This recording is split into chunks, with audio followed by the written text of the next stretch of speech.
Hi friends, Sunday morning எல்லோரும் எப்படி இருக்கீங்க? நல்லா இருக்கீங்களா? உங்கள் வீட்டில் என்ன சாப்பாடுன்னு சொல்லி கமெண்ட் பண்ணுங்கள். எங்கள் வீட்டில் சிம்பிளாக தாங்க சாப்பாடு செஞ்சேன். ஏன்னா ஹஸ்பண்ட் வேலைக்கு போயிட்டாரு, அதனால சொல்லிட்டு ரைஸ் வச்சுட்டுங்க. பக்கத்துலேயே கடையில் முட்டை வாங்கிட்டு வந்து முட்டை தொக்கு செஞ்சுட்டுங்க. சிம்பிளாக சாப்பாடு தாங்க, ஆனால் டேஸ்ட் ரொம்ப சூப்பராக இருக்குங்க. நீங்களும் இதே போல் ட்ரை பண்ணி பாருங்கள். நேற்று ஈவினிங் பன் செய்யலான்னு சொல்லிட்டு பன் செஞ்சுட்டு இருந்தேங்க. பன் மாவை பிசையும் போதே சொரப்பேருன்னு நினச்சேங்க. கரெக்டாக அதே மாதிரி சொரப்பிடுச்சுங்க. சரி, இன்னொரு வாட்டி ட்ரை பண்ணலான்னு சொல்லி இன்றைக்கி யோசிச்சுட்ருக்கேன். எல்லா வேலையும் முடிச்சுட்டு ஃப்ரீயாக இருக்க டைமில் பன் செஞ்சு பார்க்கலான்னு சொல்லி நினச்சிட்ருக்கேன். அதுக்கு எல்லா கடைக்கு போய் மாவெல்லாம் வாங்கிட்டு வரணுங்க. வாங்கிட்டு வந்து நான் செஞ்சு பார்த்துட்டு உங்களுக்கு எப்படி இருக்குன்னு சொல்கிறேன். கமெண்ட் பண்ணுங்கள்.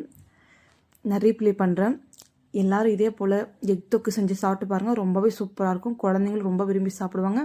இது எல்லாருமே ரொம்ப சூப்பராக இருக்கும். ஒரு சொட்டு குழம்பு கூட மிச்சம் வைக்க மாட்டோம், அவ்வளோ டேஸ்ட்டாக இருக்கும். கமெண்ட் பண்ணுங்கள், ஷேர் பண்ணுங்கள், லைக் பண்ணுங்கள், சப்ஸ்கிரைப் பண்ணுங்கள். தேங்க்யூ.